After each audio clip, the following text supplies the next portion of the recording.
Welcome to Down the Road with me, Joel Heitkamp. Got a lot of things to cover today. We're going to make sure we find our way to Williston. We're going to talk about the pharmacy in Williston with Dave Sandberg and how the vaccine is being distributed, how that plan looks.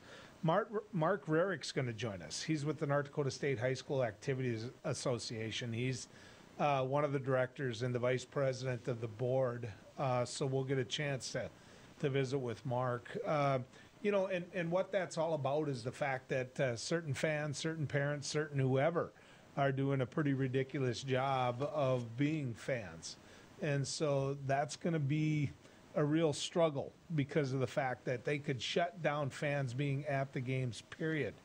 And so we're going to visit with Mark Rarick about that. Also, we're going to get a chance to visit with Nancy Jo Bateman. I've known Nancy Jo for a while. And I've interviewed her many, many times. We're going to talk about prime rib for the holidays. Nancy Jo is one of the big, huge advocates for beef. And she works with the North Dakota Beef Commission and has been, just someone that's fun. Just someone that understands the importance of what our ranchers go through and basically does things in a way that kind of make me proud to be a North Dakotan.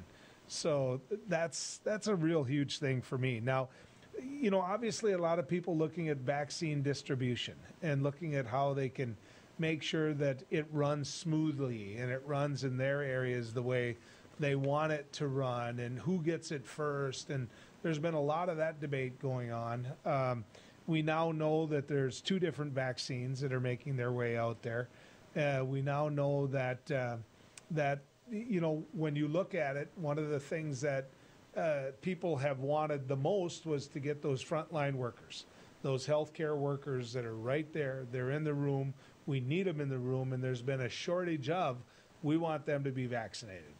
We want them to be the individuals that come first. And then after that, obviously, you're going to look at the elderly. You're going to look at how that goes because they are the most susceptible. They are the ones that we fear the most contracting this disease and us losing them. And so that's a couple points. But then after that, it gets kind of sticky, doesn't it? Then after that, everybody's got an opinion. And the one thing I've noticed from certain politicians is they think they should go first. Not convinced of that. In fact, I've seen some of the individuals that are politicians that have not been for the vaccine at all and have not thought that it's been that big of a deal. Some of those politicians have been the ones that made sure they rushed to the front of the line to get the vaccine. So it left me kind of shaking my head and wondering what the heck is going on out there. I'm going to use myself as a perfect example before we bring Dave Sandberg in. I know we're close to having him ready to rock and roll here, but I've had COVID. By most scientists' estimation, I'm very little risk right now because of the fact that I've had COVID. Let me just go on record with this. I should not be at the front of the line. I shouldn't be. Those individuals like myself that had a more mild case of COVID, we should not be anywhere near the front of the line. And that's just, I think we need to understand that. And we need to recognize exactly how that's going to work. I think that the plan that's put in place, you have to trust people. You do. You have to trust people. But I will absolutely guarantee you this. Once those frontline workers get vaccinated, once we make our way through those nursing homes, once we make our way through many of the elderly that need this vaccination, what we're going to find is we're going to find people complaining about the fact that they don't have it yet. And when I say frontline workers, one of the groups that I think and I hope that we don't ignore and don't forget are those individuals that that are there on the ambulance calls too. Those rural ambulance providers, they're about as frontline as you could possibly get. And so whether it's that LPN at the nursing home, whether it's that certified nursing assistant, whether it's that teacher so we can keep the schools going and keep the kids in the classroom, I think those are individuals that we need to focus on and focus on first. The fact that we're having the debate, though, ladies and gentlemen, the fact that we're even having this debate and looking at it with a sense of we have options, that's a really good sign. Today, I had a chance to visit with former Governor Ed Schaefer. He doesn't believe that we're going to be back to normal until summer to late summer. I personally, maybe it's the optimism in me, and maybe the governor just uses that common sense that I should be using, but I just think it's going to be sooner. I do, and I go back to my theory of, the providers of the very vaccines that we need, they're competing. They're competing against other providers. And the more they can get out there, the quicker they can get out there, the better it's going to be in terms of how they're perceived, how they're looked at across the world of medicine. And I think that that's important. I really think that that's important. And ask yourself this: if you knew you were close to being approved for that vaccine, if you knew that you had the right product and all you were doing was waiting for the Food and Drug Administration to come through and give you that approval, wouldn't have you been making it? I mean, wouldn't have you? Wouldn't have you been making that vaccine, and wouldn't have you then been doing everything you could to be ready? I think you would have. I think you would have. Throwing away that vaccine, if you didn't get approved, I think would have been a way less cost to the investors of Pfizer, for example, than what it would have cost to make them. Now, the biggest hitch in the giddy-up is going to be that distribution. And so Dave Sandberg, who we're hoping to bring in a little bit, is a pharmacy director with St. Alexis Health in Williston. And he's one of those individuals that I might point out as well is out there on the front line, in my personal opinion. But he is someone who understands this way more than I do. He understands it way more than I do. He's not sitting there wondering, okay, how this might go this way or that might go that way. He actually lives it, and he knows what it's all about. And so we're hoping to tie in with him in a little bit. And of course, in the Williston area, I think it's safe to say, the boom has settled down. But imagine a period of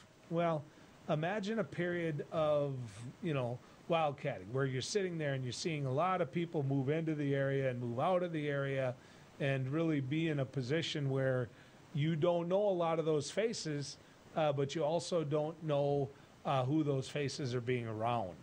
And that's just a recipe for finding a way to make this spread and make it spread quicker. And so, I don't know, the job that the Daves of the world do, the jobs that the individuals that are putting that vaccine out there, I think it's a hard job. I think it's a really hard job, and one that, quite frankly, I would not be jealous of in any way. You think about children. Who are the people that we want to protect the most? Well, we want to protect our kids. That's the very nature, right? And yet we're sitting there with a circumstance where our kids are the least vulnerable to this pandemic. When it comes to COVID, they're the ones that, quite frankly, we don't have to fear the most. That doesn't mean that they can't contract it. That doesn't mean that at all. It doesn't mean that we shouldn't, or any parent isn't going to be nervous. Of course they're going to be nervous. Right. Of course they're going to want to do everything that they can for that child. I understand it. But imagine being that parent and being told that your child has the potential of being last. It's going to be hard. And there's going to be some fighting done on that. You watch, the emotions are going to come out. They're going to go at play. And then you're going to see employers who talk about the reason that their employees are essential. Do you remember when everything was shut down for that period of time and you drove around and you thought, why is that business more essential than any other? I mean, there's certain ones that you looked at and said, no, that is essential. That one absolutely needs to stay open. But we all went through it. I mean, we did. We all went through it. And short of making toilet paper, I don't know of any business that we panicked on to make sure that it was treated as though it was essential and we had to get it done. So I just think it's going to be a process. And I like the fact that the military is involved in it. I do. I like the fact that the military is doing the logistics of it. Because first off, it connects back to the very government that we serve. It goes back to the fact that, call it a higher power, call it somebody with greater authority, call it whatever you want. But the truth of the matter is, you're going to have a situation where there needs to be someone that you really can't sit there as a local agency and everything else and go after. Now, when we bring Dave Sandberg in later in the show, we're going to talk a lot about, what the situation is going to be. When all those emotions go, Dave knows what it's like to have to provide the type of medicine that people need. Dave knows what it's like to have people sit there and struggle with trust issues. Let's not look past that as well.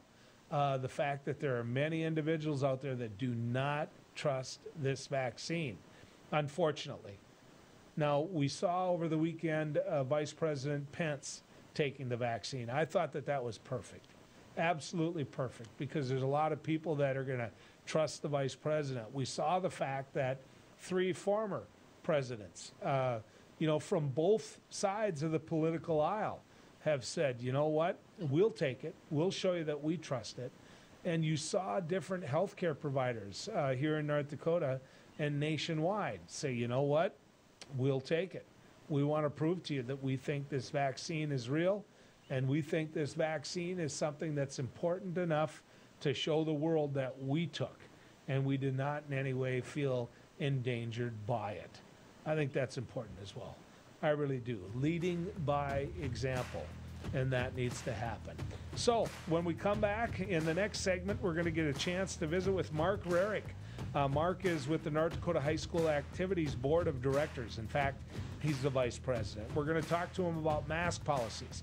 We're going to talk to him about schools adhering to it, because we saw a story over the weekend that really kind of left you shaking your head. Out in Beach, North Dakota, where a coach and athletic director called in the middle of the night, threatened, and quite frankly put in a position he never should have been. So stick around. More coming your way as we go down the road. Beck News brings you real people and real news. Every weekday on KNDB, KNDM, and KRDK. Start your evening with the Dr. Duke Show at 4. Take a fresh look at current events with Ladies of Another View at 4:30. Go down the road with Joel at 5:30. Watch No Apologies with Becker at 9. Cap off your night with No Filter with Debbie at 10. Beck News. Real people, real news. Capital City Restaurant Supply is your one-stop shop for quality restaurant products for the large to small kitchens. Commercial-grade restaurant and bar supplies, limb game processing equipment, refrigeration, dinnerware, and smallware. We sell everything including the kitchen sink from trusted manufacturers for the chef and all of us. Open to the public since 1971, we are veteran-owned and North Dakota proud. Let us take care of your restaurant and home kitchen needs today by visiting us at 1414 Interstate Loop in Bismarck or on the web at capitalcityrestaurantsupply.com.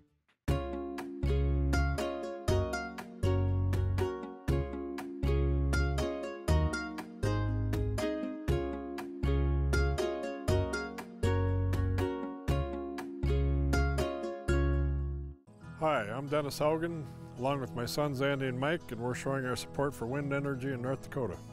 Wind energy has provided farmers like us with a steady stream of income that's not tied to the weather like crops and cattle are. Another bonus is that wind farm owners are required to maintain the roads leading up to the turbines. Because of that, oftentimes these roads are the best in the county.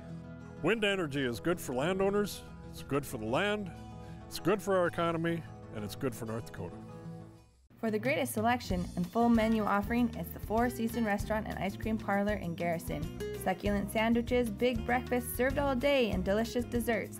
Easy access in and out for campers and RVs. The Four Seasons Restaurant at the top of Main Street, Garrison.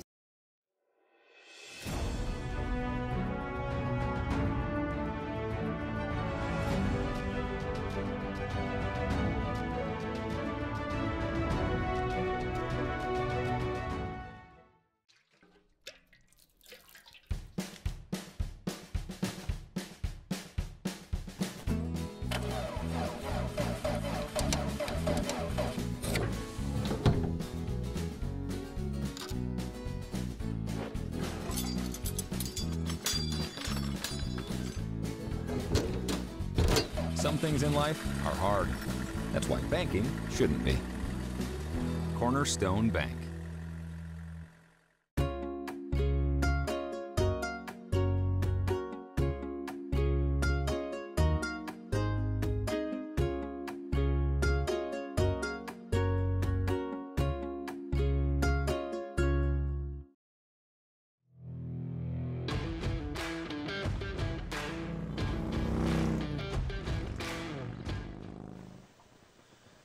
Welcome back to Down the Road.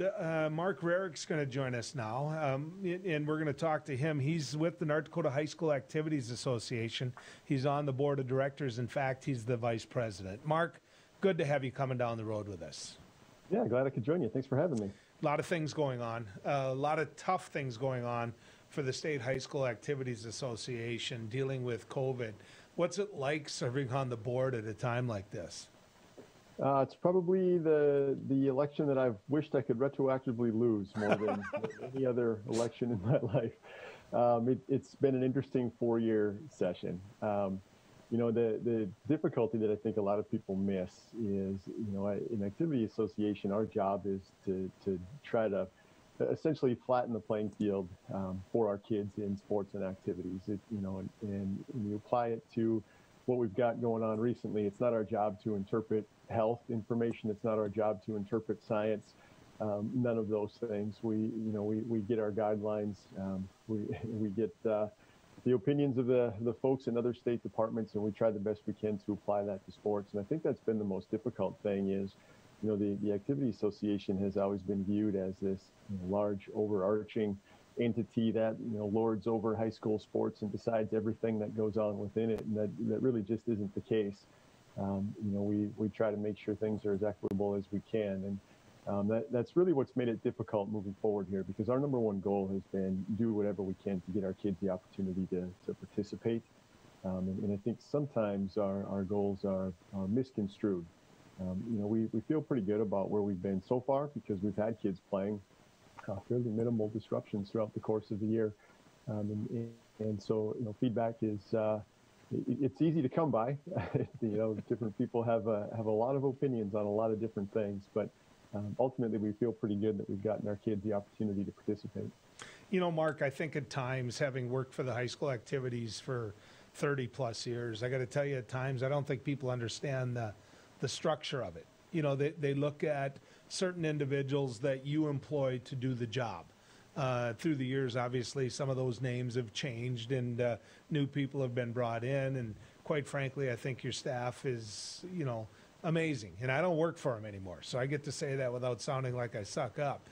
But the truth of the matter is it's a hard job, but the structure still comes down to the board. So if you wouldn't mind, take a little time to describe that to folks. Yeah, the easiest way to describe it is it works very similar to a school district with the superintendent and the Board of Education. You're referencing Matt in the office, and Matt would essentially be more or less a superintendent. He's gonna work with some of the day-to-day operations, but ultimately, what happens in terms of bylaws and guidelines, et cetera, it's going to come through the board of directors, and a lot of those big changes, much like a school district, are going to come from a vote from our member schools. The board of directors doesn't have the latitude to just uniformly decide on the bylaw change either. And again, much like a school district, we have various committees, and we'll solicit the opinions of different stakeholders, whether that's entities or individuals. You're right, Matt catches the brunt of that, and I've had several conversations with him. I know how crazy my email inbox and my voicemail inbox have been over the course of the last 9 months. And if I'm getting as many as I'm getting, I know that Matt and everybody else in the office has got to be overwhelmed, really with suggestions, with complaints, which with a lot of things that, we have pretty limited control over. But yeah, that structure is pretty confusing. I think a lot of people think that Matt sits on his throne in Valley City and slams his gavel down and decides what happens. And that's certainly not the case. So let's talk about that a little bit, because one of the reasons that we called you is because word was getting back to us that certain things are happening out there that are putting athletic directors, coaches, all of those type of things in pretty Well, putting them in tough spots. And we became aware of some of that over the weekend when the athletic director at Beach, North Dakota was getting harassed, late night phone calls, a lot of criticism for pointing out as athletic director that, hey, you're going to come into that gym, you're going to wear a mask. That's the rules that the governor put in place. And there just seems to be an attitude amongst some that they don't have to adhere to that. So here you sit, as you mentioned, Matt Fetch, head of the high school activities, bearing the brunt of it. On the front line, that athletic director, those coaches taking the front line or taking the big brunt of it.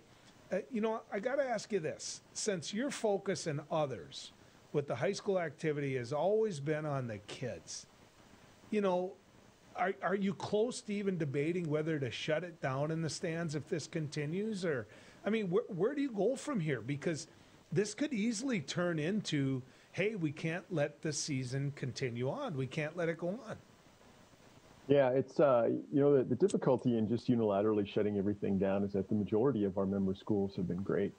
We haven't heard much. It's in very small pockets throughout the course of the state. And there's you're aware of this just as you talk to people. I mean, there are differing opinions in our state, dependent on whether you're in the East or whether you're in the West, and whether you're in a larger community or a smaller community, and all of those variances. And so, it's one of the things that we've really struggled with as a board this year, is trying to find some direction and some decision on a unilateral guideline, because applying that to all of our member schools is just so different.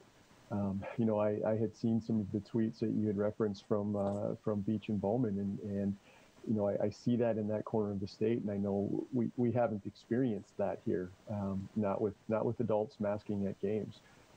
We certainly get a lot of feedback on limited attendance guidelines, and some of those are from our board, and some of those are specific to Grand Forks Public Schools, and we have those discussions. But most of the adults in our community have been great about wearing masks, and I think that's a problem with coming down and just saying no fans at all anywhere, because there's a lot of people who are doing the right thing. I try to equate it to my coaching days, early in my coaching days. I wish I could take some of this back, but if you had one naughty kid, you'd put the entire team on the line and run the entire team for one naughty kid. And it's not the right way to go about business. You don't punish everybody, for one. So, what we're going to try to do as a board of directors moving forward, we're hopefully going to provide a little bit of support to our member schools to find out what it is they need from us, what we can do to help. The added difficulty on administrators right now is there's still that integrity piece to it, because you're really deciding what fights you want to fight and which ones you don't. And in all honesty, it's no different than all of our other bylaws. We have a pretty strict transfer rule in North Dakota, and as an AD, if I have a kid transfer into one of my schools here and I want to ignore that it's an illegal transfer, I can roll the dice and maybe let that kid be eligible. But we don't do that because there's a level of integrity to it. And the masking rule is the same thing. I'm not so naive as to think that we don't have administrators throughout the state who are just ignoring the masking rule at games, because it's easier to ignore it than just move on. We're sure that's going on. And so, we appreciate the work of guys like Mike out of Beach that are taking this fight on, and we'll try to support them best we can. Mark, with the 30 seconds I have left, talk about being a senior in high school, because you coached a lot of them. You've been around a lot of them. Talk about how important it is to that senior. I know I'm not giving you much time, but I want to hear you reference that. In terms of participation, and that's been our biggest thing, is we're going to try to get them as normal of an experience as we can, and we're going to do that in stages. The most normal we can provide them right now is participation on your team. The next step is competition against others. Is it the same without X number of fans in the stands and a large student body screaming for you? It's really not. You try to explain to an 18-year-old that you're going to look back on this in 10 plus years, and it's going to be a neat little memory that you get to talk about, but it's really tough to describe right now. So, our biggest thing is to protect that participation and protect that competition, and then we'll take any added perk we can get after that. The slings and arrows, losing an election. Not a lot of people say that, Mark, but I understand. Appreciate it. Thanks for going down the road with us. Yeah, thanks for having me. You bet. When we come back, what are we going to do? We're going to get to visit with that Dave Sandberg. We're going to talk to him up in Williston about distributing the vaccine right after this.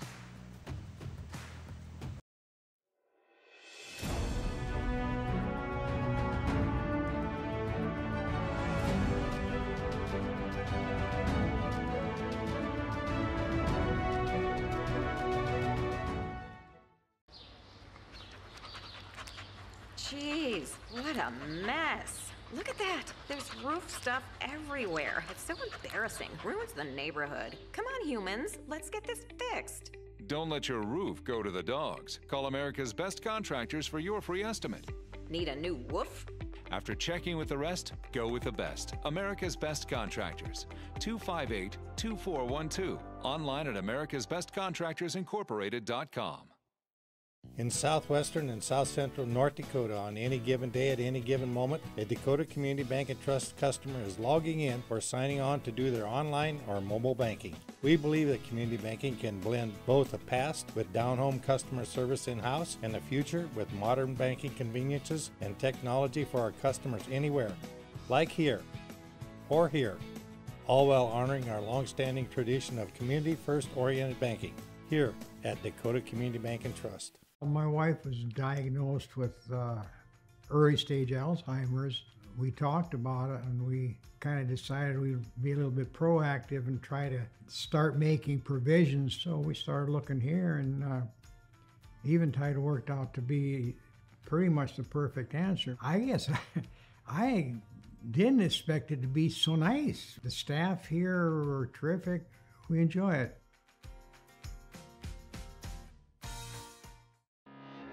They say when the going gets tough, the tough get going.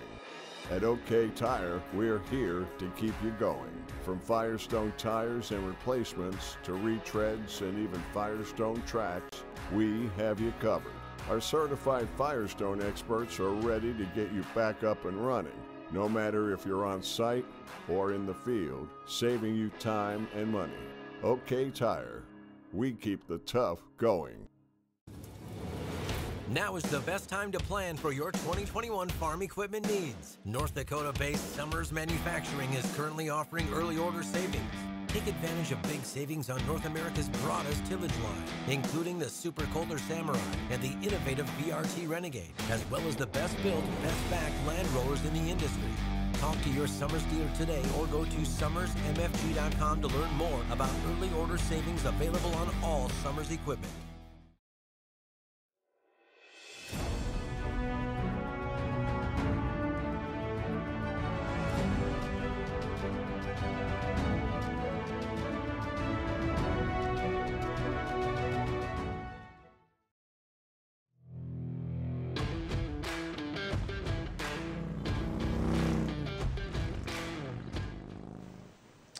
Welcome back to Down the Road. I told you we were going to tie in with him earlier in the show. Well, we're going to now.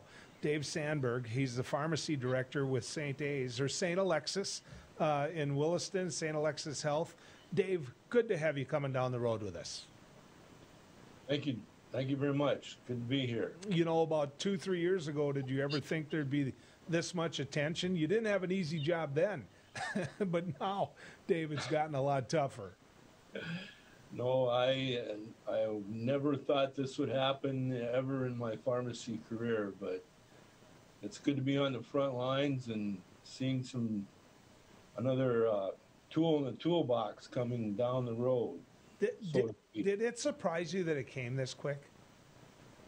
Yes, it did. Of course, we're in a war situation, so had to get the best, brightest people and scientists working on this, and they had a breakthrough. So, great news for us. Yeah. Now you're the director, at St. Alexis Health, so you know how tough it is to make sure that you are as fair with the public as you possibly can. You're about to roll out this vaccine. You're about to make this thing work. how do you do it? I mean, how do you do it in a way? Does that criteria come down to you, and then you're the conduit? I mean, walk me through this, Dave. Well, the CDC, the Department of Health, and Common Spirit Health has prioritized workers that'll get the vaccine first. Of course, it'll be the nurses and ER doctors, respiratory therapists, anesthesiologists, everybody that's working directly with the patients first, and then it'll pass down the line from there based on a grid and phases that come from, like I said, the CDC, the Department of Health, and then our Common Spirit Health group too. And then if people feel they don't, they need to move up on the ladder, there's an appeal process that we have in place that they can do that, working with our ethics committee. So it's a fair, just way of distributing the vaccine. So Okay. not afraid there. Okay. Let me ask you this, Dave. Would you be afraid to take it? No, I plan to be one of the first ones as I'm eligible. So, well, not afraid to take it at all. Well, the truth of the matter is, I'm sitting there as someone who's had COVID, fully admits that there's no way in the world I should be anywhere near the front of the line because I have had it before, and all science shows that the likelihood of me contracting it again is far less than individuals contracting it for the first time. And so I understand that. But Dave, I mean, you're the boss. You're the guy that's got to make sure this all works. So you've got, I mean, for me personally, you've got to take the shot if you so choose first. Does that give you any, I mean, do you feel guilty at all when you know that the community needs you to do this? Well, yeah, that's the moral question and the ethical question I feel that everybody has to take into consideration when they want to accept or reject the vaccine. I'm in the age group, as you can see, where I probably move up the chain a little bit, but also I feel that I need to, so to speak, step up to the plate and become a hero, I guess you might say, to further the vaccination of the population too. So, I'm putting myself out there as a leader and someone who needs to stay healthy so I can provide the services that need to be given to our employees and our community. So, well, you're right. I mean, the plain and simple fact is you're right. You've got to run the very thing that we're talking about, which is making sure it gets to where it is. Now, Dave, you've been through the boom, the bust, all that before. You're from Tioga. You're running St. Alexis out of Williston. So here's the big question. How do you handle that? Because out of the state that I love so dearly, you have probably the most transient people. I know things in the patch have slowed down, but there's a lot of people that come in, come out, those type of things, which, we're all being told to stay home as much as we can. And yet when you're in the oil patch, that doesn't always happen. So how do you deal with that, Dave?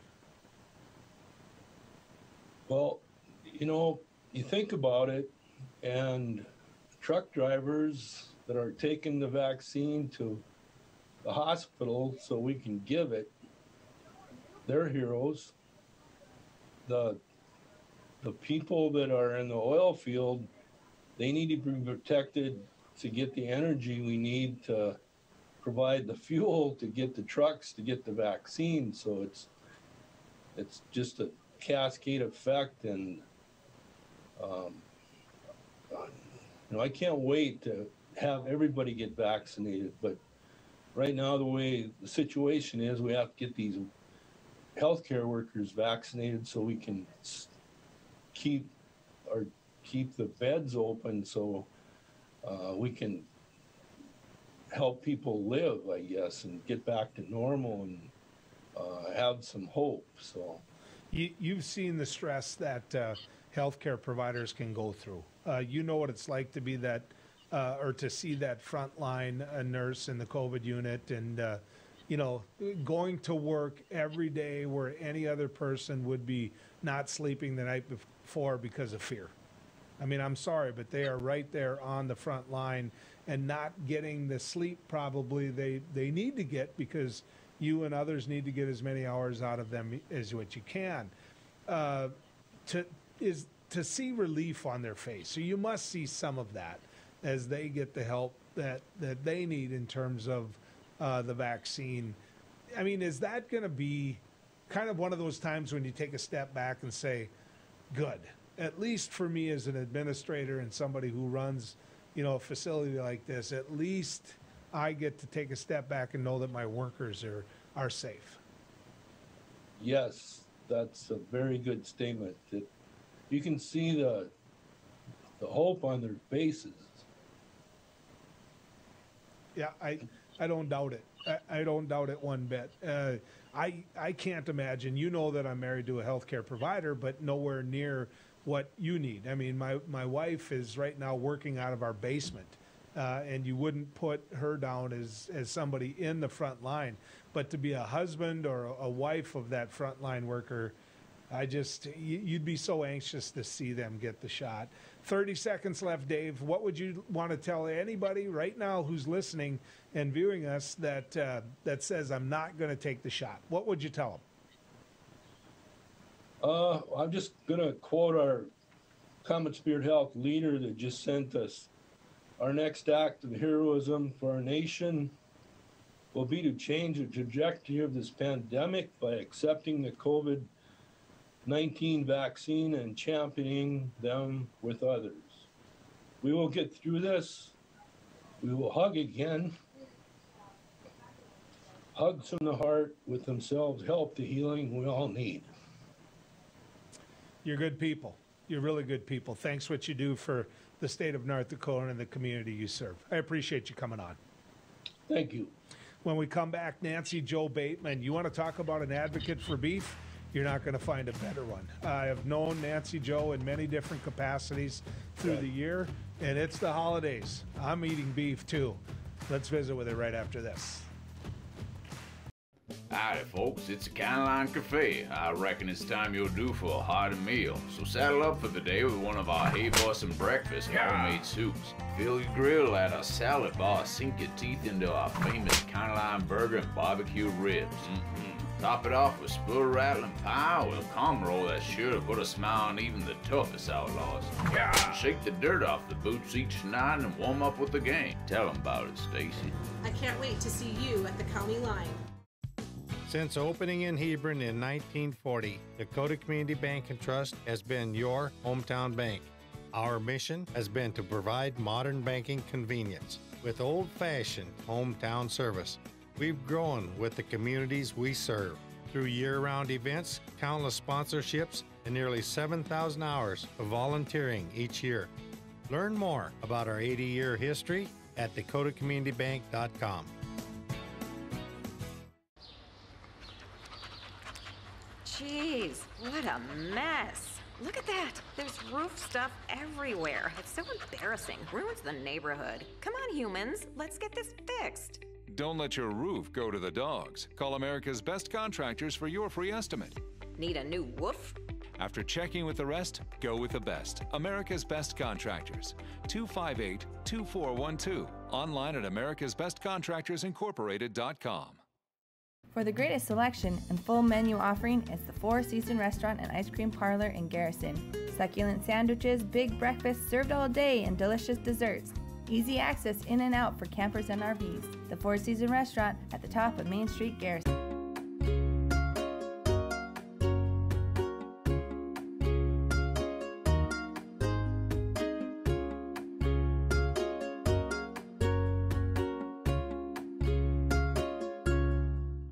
Are you a thrill seeker, sightseer, or day tripper? The Ford Bronco Sport SUV is built for you. Fort Bears Casino is giving away a 2021 Ford Bronco Sport loaded with a ton of interior space, safari-style roof, smooth suspension for any terrain, and easy-to-clean surfaces. Qualify now just by playing your favorite slots at Fort Bears Casino. Double points on Sundays. Also get in on Super Senior Wednesdays, slot turning Thursdays, and hot seats on Wednesdays and Thursdays. Spin into Fort Bears Casino and Lodge for chances to win.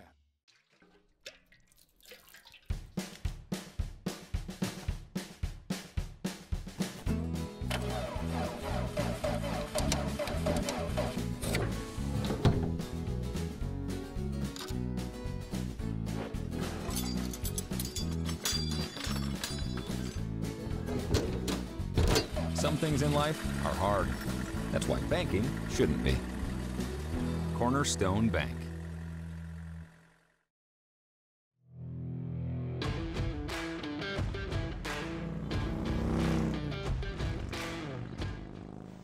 Hey, you're still going down the road with us, and you're going to be glad of that, because the next person I'm going to bring in is, whenever I think of beef, whenever I think of somebody who is an advocate for the ranchers, I think of Nancy Jo Bateman. Welcome to Down the Road, Nancy Jo.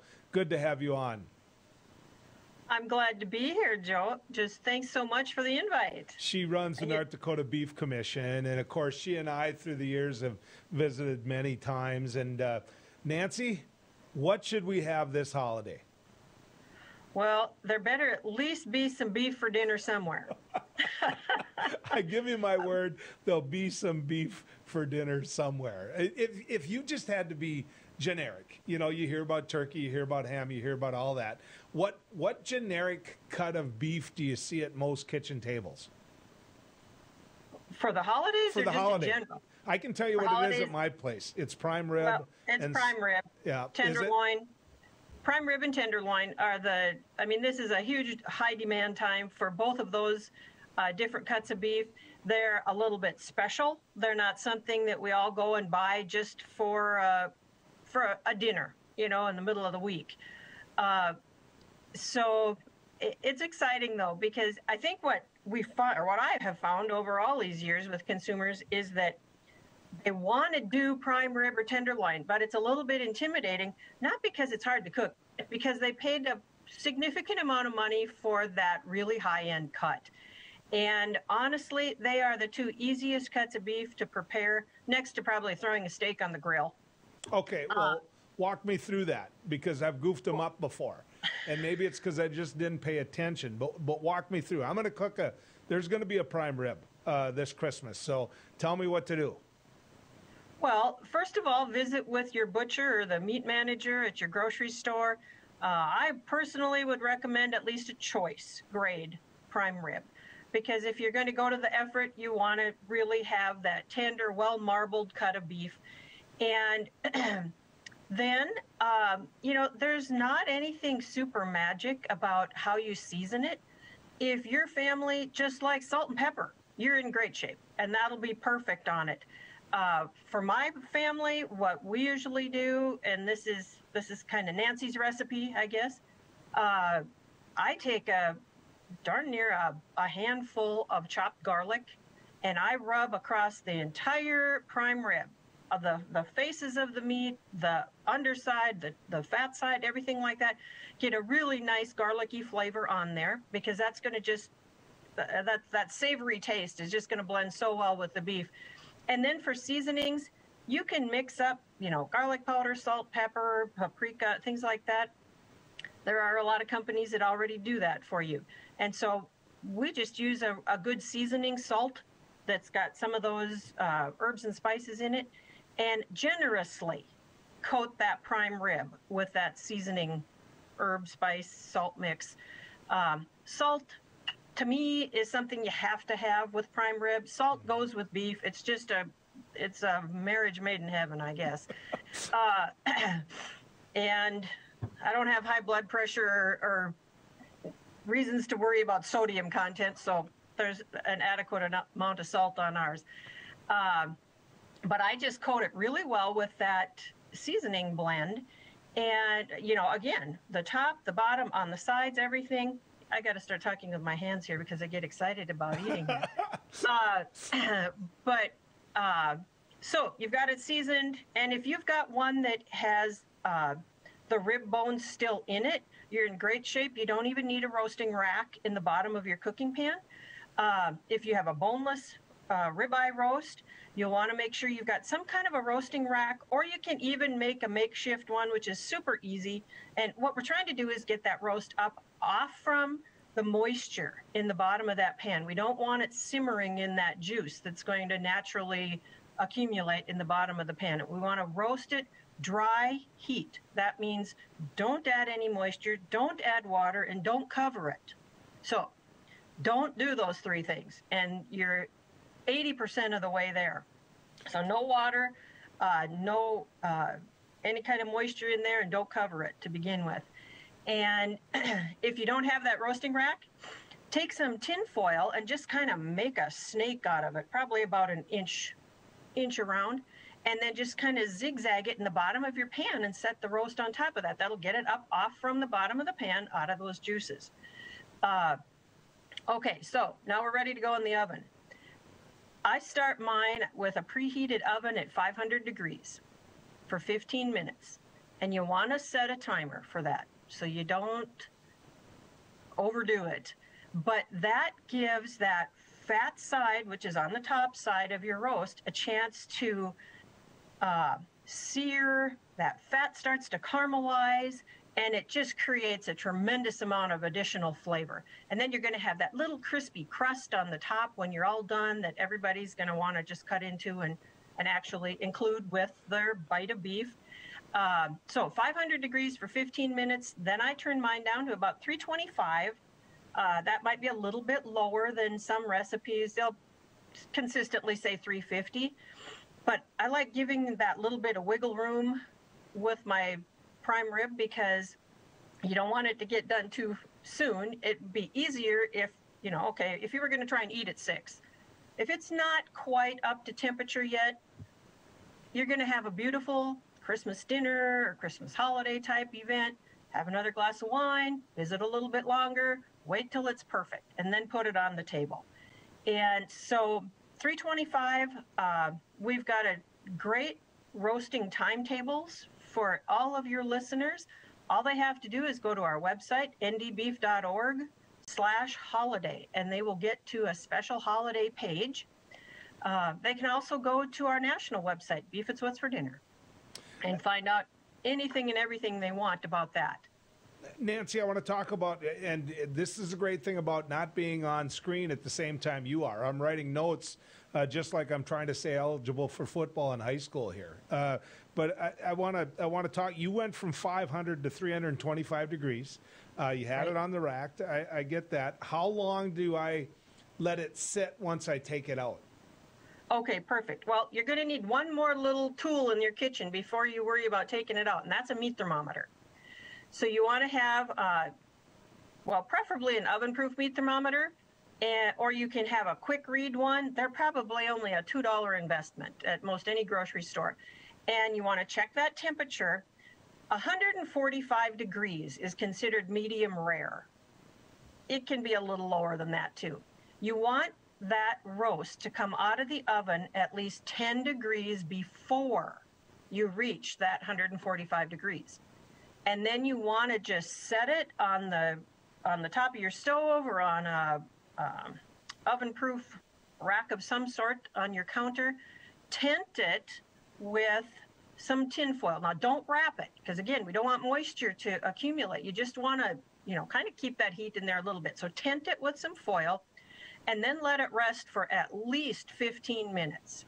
It can be a little longer than that, too. And what we're doing with that is we're letting all of those juices that have been racing around inside that roast while it's roasting simmer down and get reabsorbed so that when we cut it, we've got all that juice in our prime rib slice on our plate, not running on the counter off the cutting board. Okay, so I have a minute left. Couple things that I just quick got to say. What time? Because I'm coming to your house for dinner, the way you describe. I mean, this just sounds good. But, you know, I bought a Yoder. You know, it's like Traeger, but I love my new Yoder, pellet grill, which it has it has an app, so I can see the temperature from anywhere. I've done it when I've been out golfing. But in 30 seconds, anything different than what you just described on my Yoder grill? Anything I should do different? Well, read the directions that come with it. I'm not a super expert yet on those smokers or those types of grills, but we're going to have 2 different prime ribs at my mom's house this weekend, one in the oven and one on the grill. And so it's always a contest between me and my brother-in-law as far as who likes which one best. But they're both going to be excellent. And again, temperature is your key.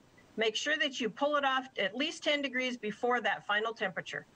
Nancy, my money's on you. And you tell your brother I said that, okay? Okay, I will. Beef, it's what? What is beef? It's for Christmas. Yeah, and it's what's for dinner with me. Thank you, That's Nancy. right. I appreciate You're you welcome. coming on.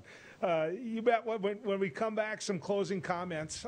Think about being an athletic director. Think about being that teacher. Think about being that high school student and just wanting to play ball. Let's talk about it right here as we go down the road.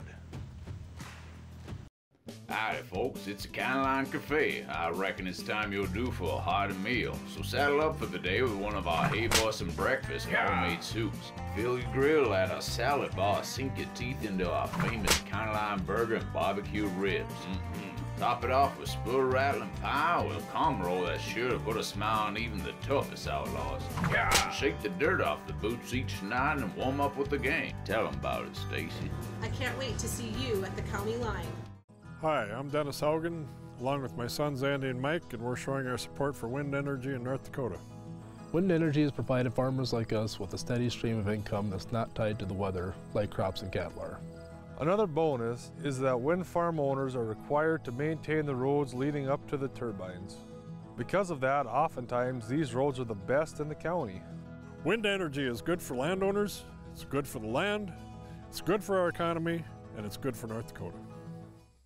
Capital City Restaurant Supply is your one-stop shop for quality restaurant products for the large to small kitchens. Commercial-grade restaurant and bar supplies, limb game processing equipment, refrigeration, dinnerware, and smallware. We sell everything including the kitchen sink from trusted manufacturers for the chef and all of us. Open to the public since 1971, we are veteran-owned and North Dakota proud. Let us take care of your restaurant and home kitchen needs today by visiting us at 1414 Interstate Loop in Bismarck or on the web at capitalcityrestaurantsupply.com.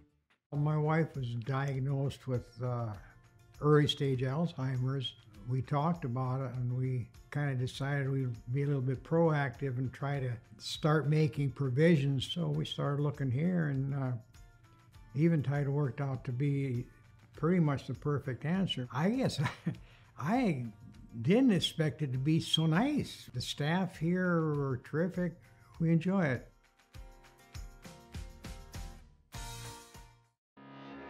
They say when the going gets tough, the tough get going. At OK Tire, we're here to keep you going. From Firestone tires and replacements to retreads and even Firestone tracks, we have you covered. Our certified Firestone experts are ready to get you back up and running, no matter if you're on site or in the field, saving you time and money. OK Tire, we keep the tough going. Now is the best time to plan for your 2021 farm equipment needs. North Dakota-based Summers Manufacturing is currently offering early order savings. Take advantage of big savings on North America's broadest tillage line, including the Super Coulter Samurai and the innovative VRT Renegade, as well as the best built, best backed land rollers in the industry. Talk to your Summers dealer today or go to summersmfg.com to learn more about early order savings available on all Summers equipment.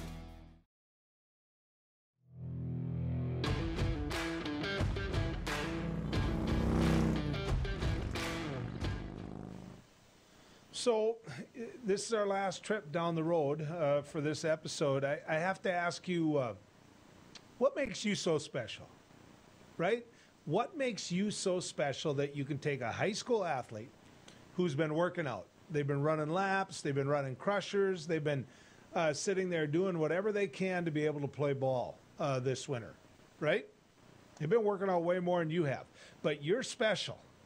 You're the individual that doesn't have to wear a mask to the game. In fact, some of you and I mean some of you, I don't mean all of you, but some of you have even gone so far as to criticize the athletic director or the coach for adhering to Governor Burgum's rules.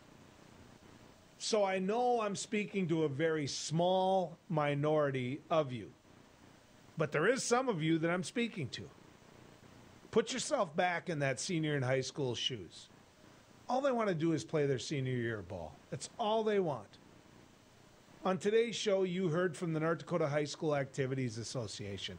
You heard how hard it is to do their job during the pandemic.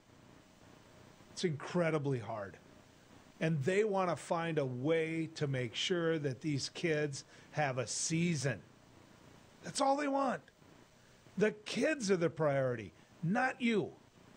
And so if you can't put a mask on, if you think you're so special that when you go to that gym, you don't have to wear a mask, you don't have to adhere to what Governor Burgum says, that you're sitting there and can send a tweet out like this. Look at that. Look at what the athletic director in Beach is having to deal with. If you think you're so special that you should get to do that, let me just tell you right now, you're not. You're not. That game that's being played is about the athletes that are on the field. And you and people like you are the ones that can wreck it for them. And for those of you, the vast majority of you that aren't adhering to that and are doing what you're supposed to do, way to go. Way to go. Because on behalf of all seniors in high school, which I haven't been for a long time, I want to thank you. Good going down the road with you, folks. Always good riding with you.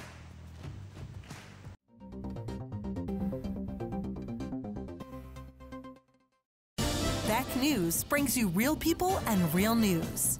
Every weekday on KNDB, KNDM, and KRDK. Start your evening with the Dr. Duke Show at 4. Take a fresh look at current events with Ladies of Another View at 4:30. Go down the road with Joel at 5:30. Watch No Apologies with Becker at 9. Cap off your night with No Filter with Debbie at 10. Beck News. Real people, real news.